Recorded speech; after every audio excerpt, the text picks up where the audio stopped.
All right, guys, we're going to rock and roll here in a matter of moments. Monday edition of Real Talk. Very excited about this. Give the show a like and a share anywhere you guys are watching. Hit the like button, share the show, like the show, share the show. I was hesitant to cover this topic, but I think it's a topic we need to cover. The difficult aspect of the cancel culture has a lot of problems. Seriously. A lot of problems with the cancel culture. One of the obvious problems of the cancel culture is patience, forgiveness. I'm not saying some of these folks that are getting canceled don't deserve it. But what happens when the cancel culture is wrong in its efforts from the get-go on who they are canceling? Should the people who are doing the canceling get canceled themselves? This pertains to Zy Bryant, who is in the news, national New York Post, local Daily Progress, as it pertains to a Black Women Matter protest on July 17th, 2020. The Progress is covered an interaction between Zy Bryant, who's a well-known black social justice activist, and someone she encountered during this protest, Morgan Bettinger, who is now drafting a lawsuit against the University of Virginia with how UVA handled her interaction with Zy Bryant on July 17th, 2020. More info on this today. We're also going to play a YouTube video from Deep Throat. The I Love CVille Network's version of Deep Throat is a guy I interact with on Twitter, and he's put together a fantastic 4-minute video on YouTube that I'm going to play today. And this 4-minute video is a spotlight of what upzoning could do to streetscapes in the city of Charlottesville. So it's a visualization of what upzoning could do for the city. Here's directly what he wrote under the video. Residents have asked repeatedly for the city or its consultants to produce streetscape visualizations of plots and blocks redeveloped under the new draft zoning ordinance. The city has not obliged yet. We tried to fill this gap with some visualizations of our own to try to capture in broad strokes the dimensional criteria of the DZO in concrete visual form. I like this. I think Charlottesville should be doing this. We'll talk about that. We'll give you a little bit of news from Piedmont Place in Crozet and a statistic that Michael Payne has highlighted that I think needs highlighting. Judah Wickower, Jerry Miller, I Love CVille show on a Monday afternoon. J-Dubs, I'm ready to rock and roll when you're ready. Quiet on the set.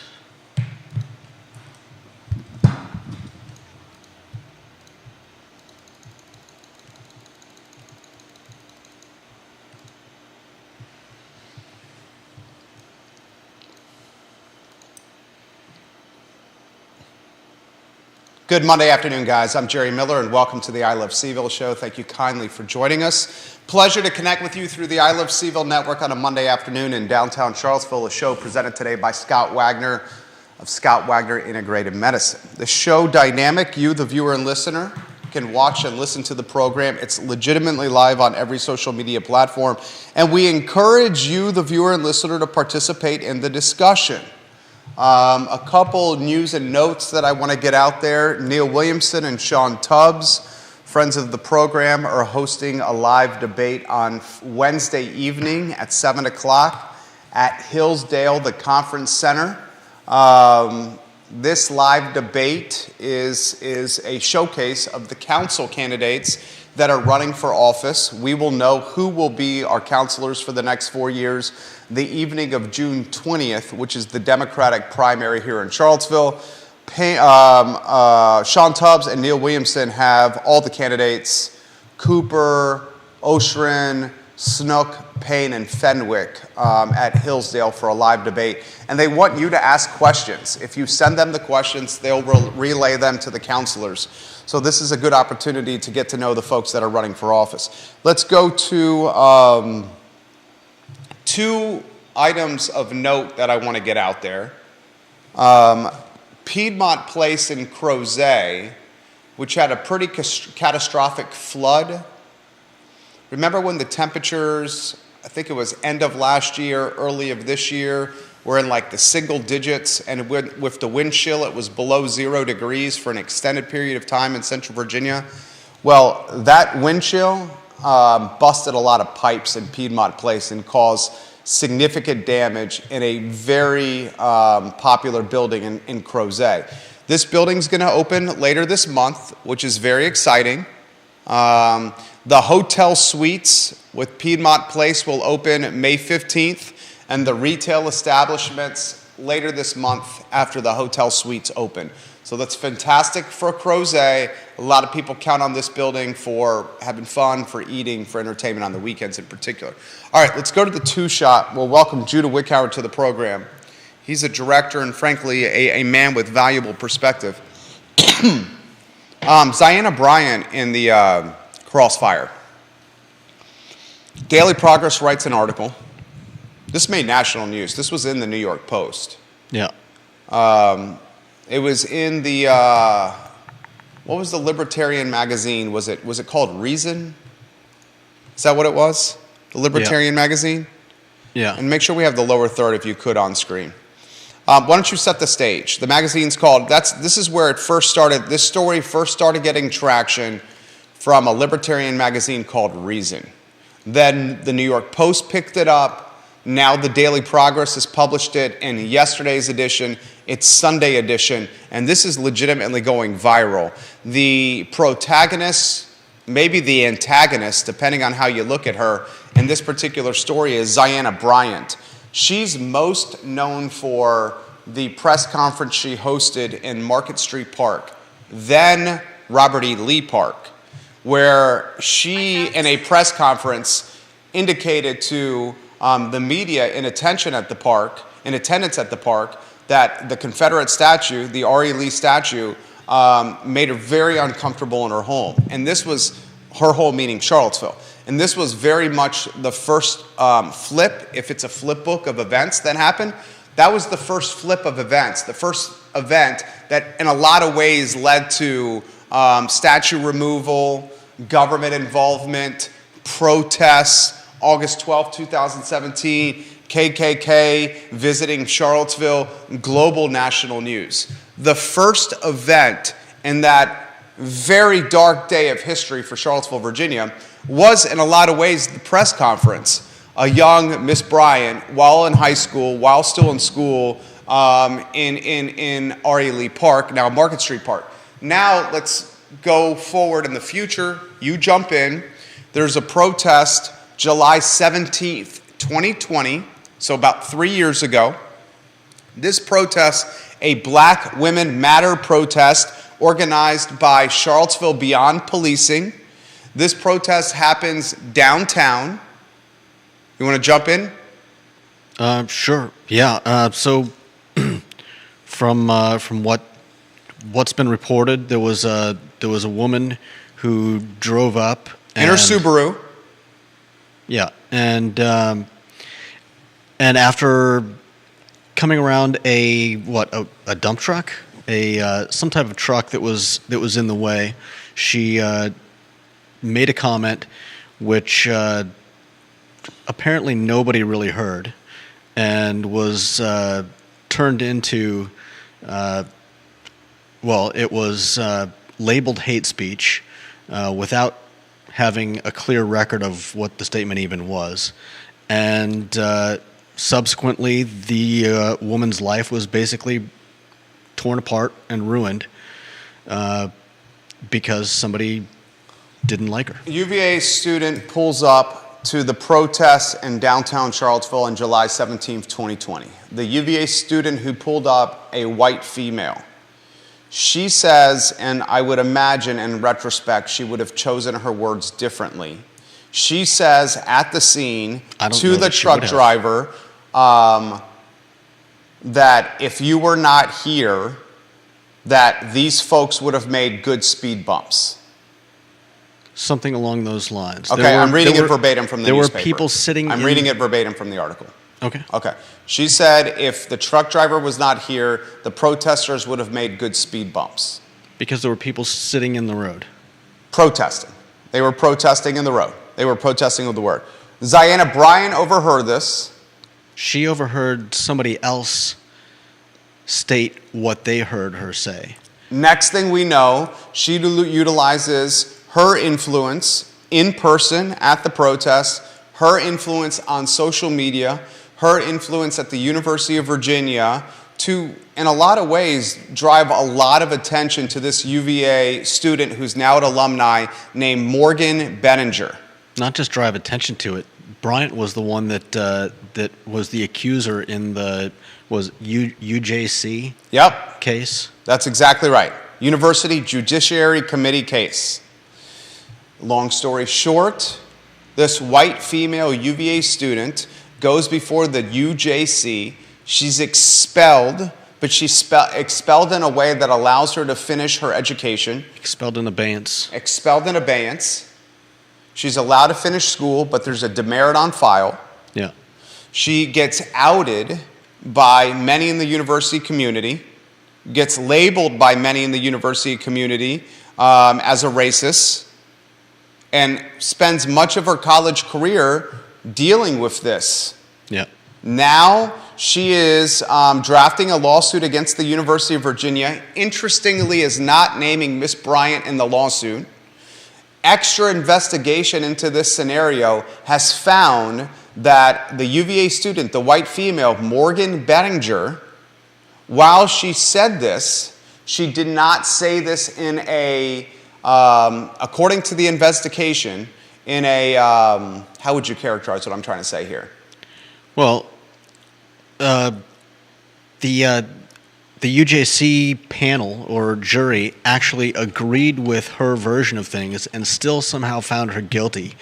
And anybody that reads what she said, anybody that hears what you just read was her statement not to the protesters, No, to the truck. but to the truck driver. Yeah, she said to the pickup truck driver that was blocking the protesters, protecting the protesters, to the truck, the guy in the truck, if you were not here, these people would have made good speed bumps. Yeah, basically saying if you weren't here, these people sitting in the road would probably end up getting run over. I guarantee you she regrets making that comment.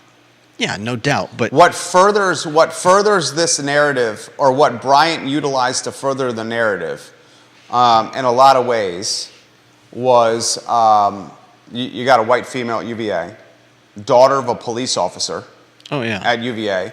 Police in July of 2020 are in some people's eyes. I mean, this is. she marks off all the check boxes of traits that make someone acceptable to tear down and Well, destroy. And here's the nitty gritty. And here's why we're covering this. After further investigation, it's been found that Morgan Benninger was not looking to racially attack any of the protesters after all. In fact, her conversation with the truck driver was in some ways interpreted through extra investigation as just a discourse she had with the man in the seat of the truck, in some ways insinuating a thanks to him for being there. And Yeah. it leaves the question now, cancel culture tried to cancel Morgan. Cancel culture was wrong trying to cancel her. How do we respond to those leading the cancel culture charge who were completely incorrect? And in some cases lied. Explain the lying part. I mean, if you read through I read it. the Reason article, Explain it to the viewers and listeners. it's pretty clear that Bryant made up at least some of what made up the bulk of her accusations. She never heard Bettinger say anything. Her reaction, her choice to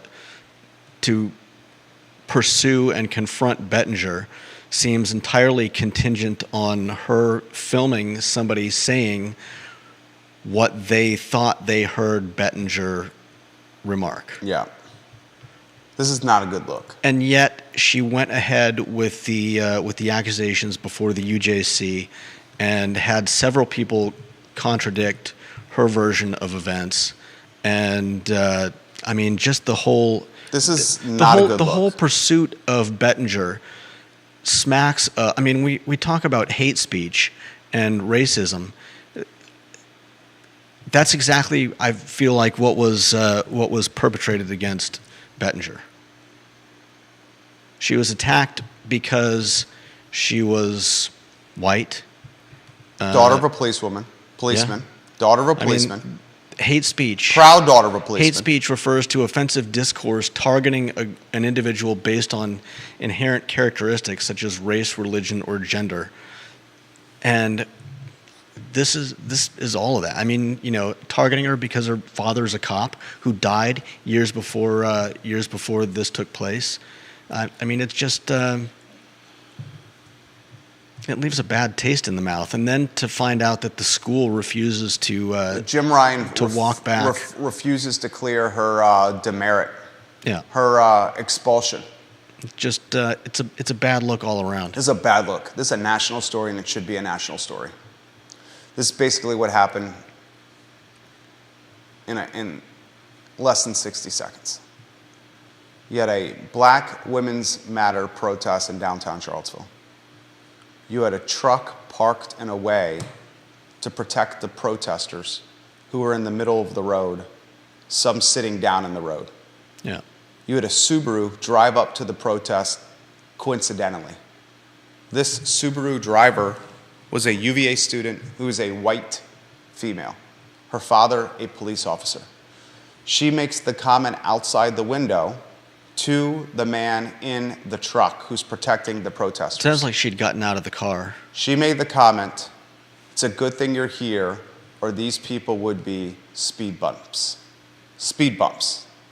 That comment was overheard.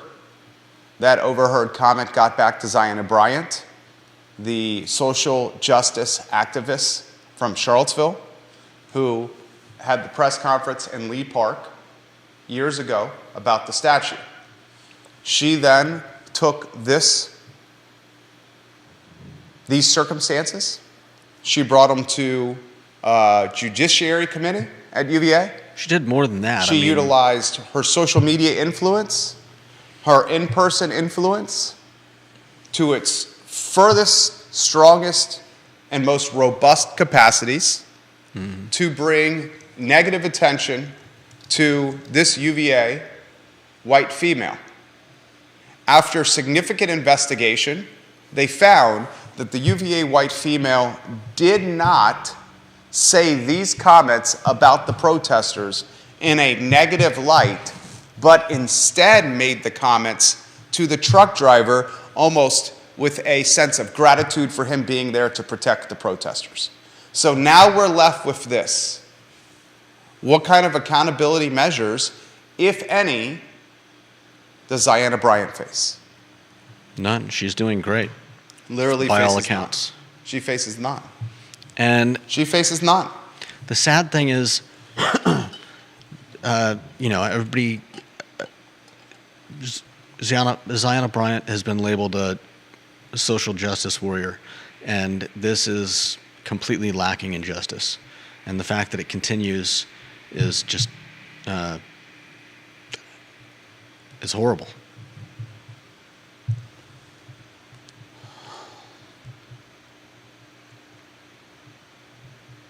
It's not a good look. It's not a good look.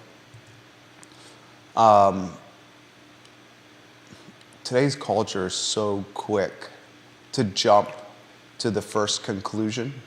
Yeah. And as we jump to the first conclusion in 2023, we do it on social media most likely. And when we do it on social media, we then are galvanizing and rallying our network to join in on the conclusion. Yeah. And when what is being deliberated or what is being focused upon is essentially two young women's reputations here. The first was a white female student who, if you read what she's writing and describing, her time at the University of Virginia was hell. Was absolutely miserable. She had to borrow some, I think, an uncle's car for a while because people were. She had to literally, as a student at UVA, live in some circumstances anonymity because she was labeled a Nazi and a racist. And she was labeled a Nazi and a racist in a turn of events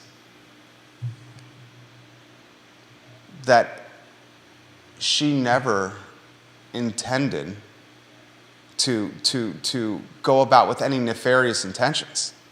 She never went about this nefariously. Yeah, I mean, there was. And the investigation just suggests that. Is there now going to be a new category in the honor code for this type of behavior? Explain.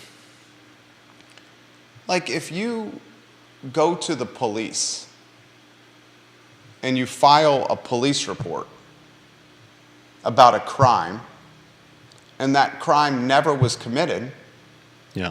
that's a crime. Yeah. I would Can certainly you go think that to the would police go station- against the. I think certainly think that would go against the university's Honor code. That's my point.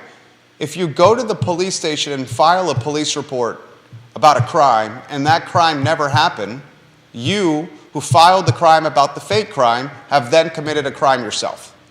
Yeah. If you're a University of Virginia student and you make an honor claim about something that never happened, are you not committing an honor violation yourself? Yeah. I sincerely want to know. I mean, I would label it that way. If you make a claim on another student that that other student committed a crime, and saying that if you weren't here, I'm going to drive through these people and make them speed bumps, is basically saying you're threatening people. That's saying that the student was threatening the protesters. Yeah. But if that didn't happen, are you then committing an honor violation yourself at UVA? I would think so. If you're lying. And here's another question. If the shoes were reversed, would we be holding, if it was Morgan in the other shoe, would we be holding her accountable in a different way than Zion is being held accountable right now? Probably. Probably. I also think the university would be bending over backwards to Fix it. To fix what happened with the trial. 100%. 100%. Albert Graves says it was a lie and it damn sure sounds like it. Lying is an honor code violation at UVA. It still is. 100% Albert Graves. Does anyone choose to pursue that path? Or is everyone so fearful of the backlash of pursuing that path that we'll just remain quiet? I mean, that's the way it's looking. The way it's looking right now is UVA is so fearful of pursuing a social justice advocate who looks like she lied. And even Not only lied, but potentially ruined the college career of another student. Well, yeah, I mean, I don't know. I don't know if she's applied anywhere, but I know that she's afraid to further her college career after this. You can make a legitimate argument. In a lot of ways, this has ruined her. This has ruined her professional chance. Potentially ruin her chances at getting a job. Yeah. Because if you Google Morgan's name, I want you to Google Morgan Bettinger, Bettinger, Bettinger. I'm going to do it right now. This is what anyone's going to do when they hire Morgan. Oh, you're interested in working for my company. Let me Google you. Morgan Bettinger. Oh my God, Morgan. I'm Googling you. Draft lawsuit against UVA.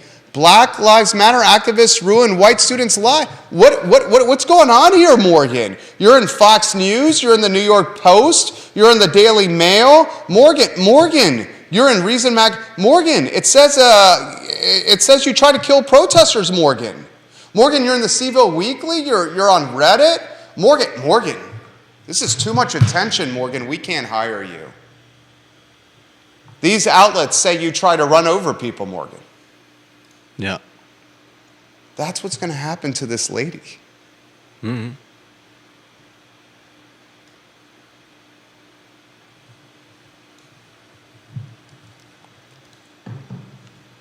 Is there any accountability for someone who claims someone did something, made it up, ruined someone's life, their college career, and negatively impacted their employment, their professional vertical opportunity?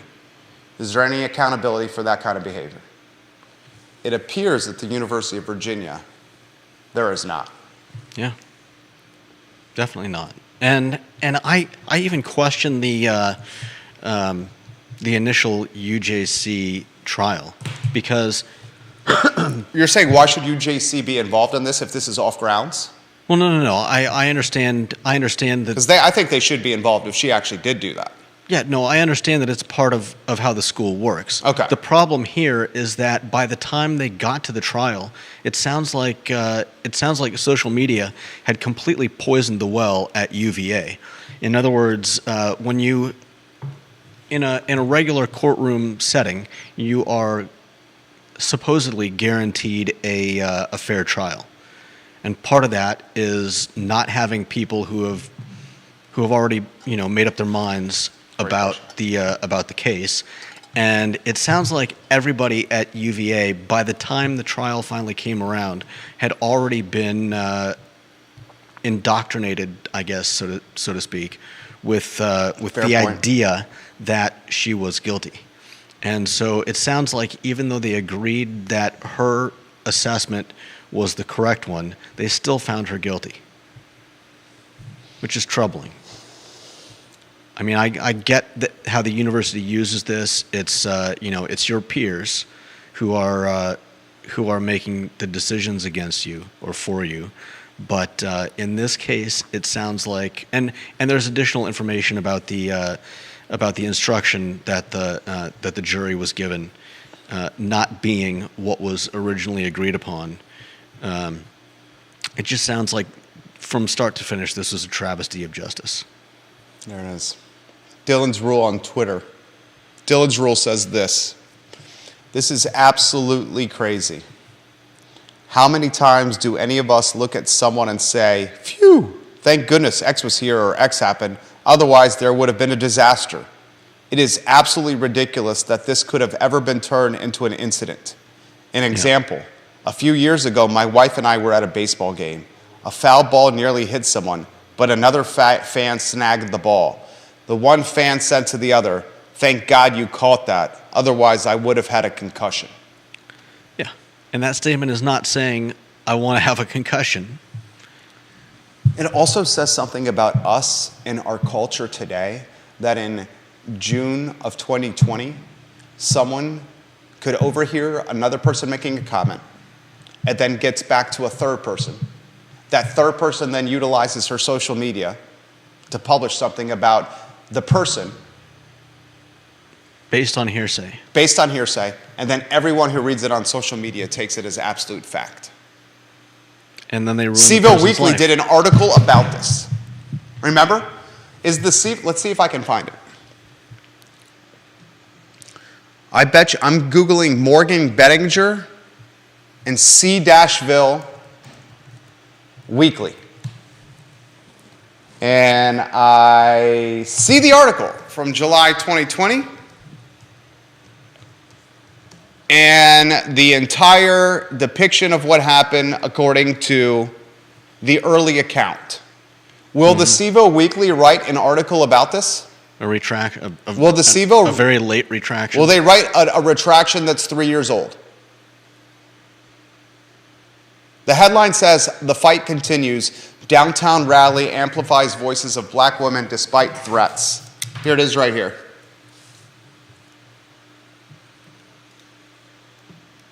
And literally, Judah, in the 5th paragraph, Morgan's name is mentioned. Will the Seville Weekly write a 3-year-old retraction about a story that never happened?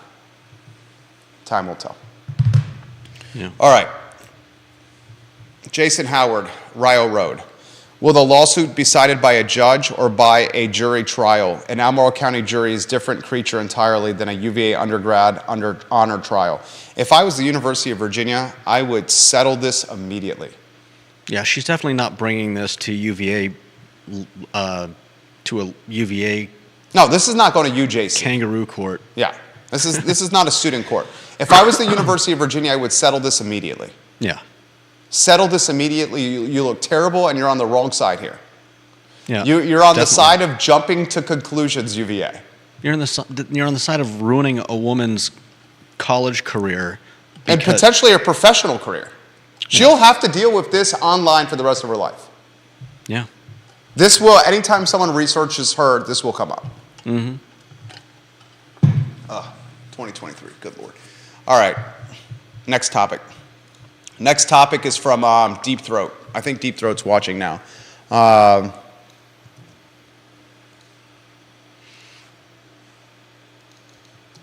Yeah, this is genius from Deep Throat. Deep Throat says this. Ready for this? And then we'll play the video that he put together. "I'm sick of the leadership here trying to influence people with decontextualized scare facts." He called them scare facts, in quotes.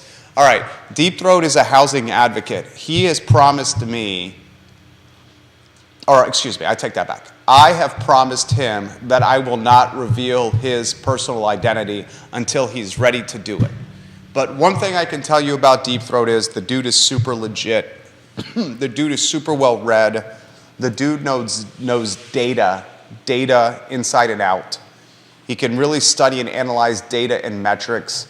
He knows zoning and housing locally inside and out. And this guy, who I've had the pleasure of conversating with a handful of times, puts in the work. He's put together, and you have the video? Yeah. How long is the video? Is about 4 minutes? Yeah, 4 and change. He's put together about a 4-minute video that we're going to play on this show with his permission. And the headline of the video is "Visualizing Charlottesville's Draft Zoning Ordinance."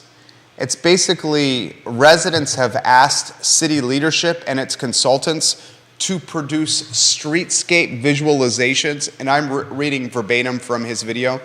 But these are streetscape visualizations of plots and blocks redeveloped under the new draft zoning ordinance. He has also encouraged the community, if you would like to see your block, where you live in the city, and what it could potentially become, send him your address. Let him know. And he'll do something similar if he has time of what we're about to show. Ladies and gentlemen, if you're living in a rock, or living under a rock, you may not realize that the city of Charlottesville is basically going to upzone 10.2 square miles and make density a little more possible. Deep Throat says that density comes with collateral damage. And that collateral damage is something that we're not considering every single aspect of it. So why don't we play this video? I want you guys to watch this and to learn.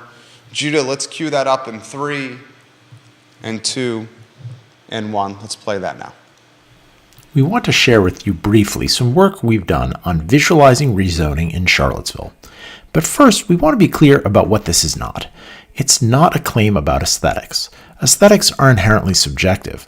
We make no claim about whether the streetscapes we're about to show you are attractive or unattractive. It is not a forecast of architectural styles.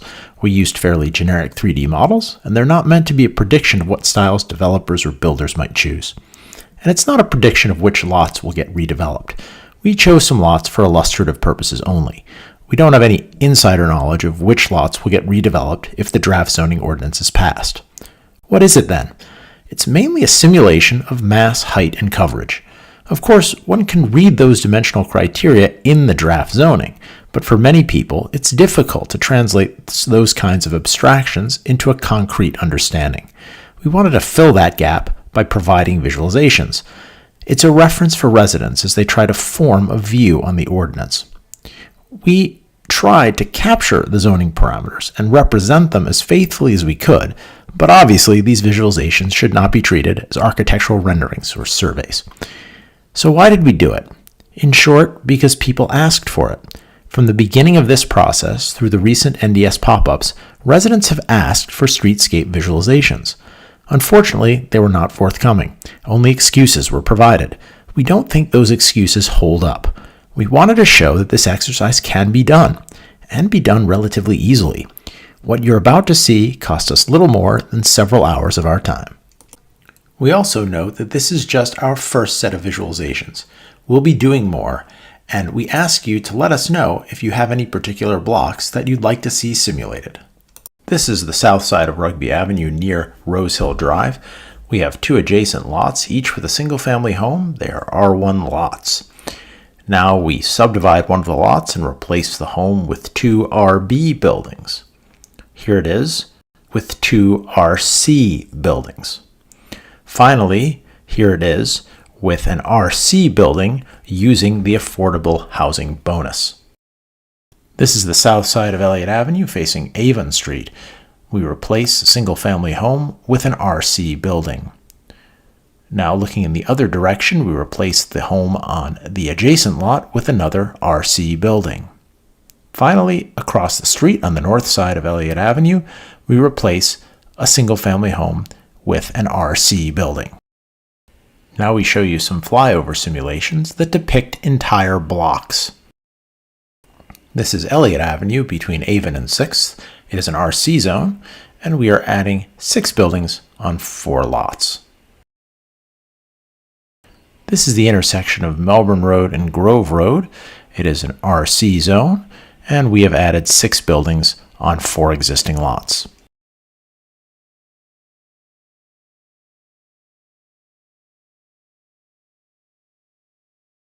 This is Rugby Avenue just west of Rose Hill Drive. It's an RC zone, and we've added 4 buildings on 3 lots.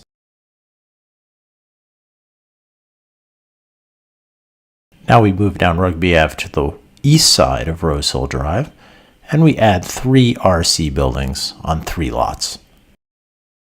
Now we move to Avon Street just south of the Belmont Bridge, another RC area, and we add several RC buildings. Thus far we focused mainly on residential zones. We did want to show you one commercial corridor. This is Preston Avenue where it meets Grady, and it is a mix of CX5 and CX8 parcels. Thanks for watching. If you have questions or comments, or if you have an idea for a block that you'd like to see a visualization of, please reach out to us at the email address on the screen. You can also find links for how to see our research and to sign up for our email distribution list. Great stuff right there from Deep Throat. Great stuff from Deep Throat. We have his permission to air that. Hey, Deep Throat, anything else you want to put together like that, we'll gladly play, man. I found it fantastic. How do you think the community is going to respond if you get a residential neighborhood? You got 2,500 square foot home, 2,500 square foot home, 2,500 square foot home, 2,500 square foot home, 12 unit apartment, 2,500 square foot home, 25. That's going to happen. It's going to be, there's going to be some outcries. There's going to be even more so than now. And I'll say it again, those that are living in HOA neighborhoods, if you have an HOA neighborhood, the value proposition of an HOA neighborhood has never been higher. You're protected. And it's not only HOA neighborhoods in the city, it's in Albemarle County. You got massive value tailwinds behind your neighborhoods because of this. I would expect neighborhoods like Lewis Mountain by Ivy Square Shopping Center, Jefferson Park Avenue, you're not even going to recognize these neighborhoods. You won't even recognize them. Cherry is going to be really different. You'll see West Main be really different. This is going to change Charlottesville in ways that we don't even understand today. And I'm not convinced it's going to be affordability. I am convinced that the university is going to utilize the additional zoning, the additional bedrooms that come with upzoning to up attendance and enrollment. Ugh. Why wouldn't you just utilize the private sector to create more housing for your students than do it yourself? Just let upzoning and the government give you more bedrooms, then get more kids coming in where you can make more money off them. Yeah. Good stuff from Deep Throat. Anything you want to close with today? Did I tell them Piedmont Place is about to open? I did tell them that, right? Piedmont Place in Crozet's nearing opening after the flood of the winter. The hotel's open on the 15th. The rest of the business opens soon thereafter. You did good today. You did well. I want to. I think I've been giving shout outs to Johnny Ornelas quite a bit lately. And Did you use the gift card? I used the gift card too. It was great. Thank you, Johnny Ornelas. Yes, thank you very much. I appreciate it. We love you, Johnny. My dad and I had a great lunch, and you guys do it right. There you go. Guadalajara, El Mariachi, they do it right. They do it right. All right, Monday edition. Judah Wickower, Jerry Miller. I Love Seville show on a Monday. Back tomorrow at 12:30. Thank you kindly for joining us. So long, everybody.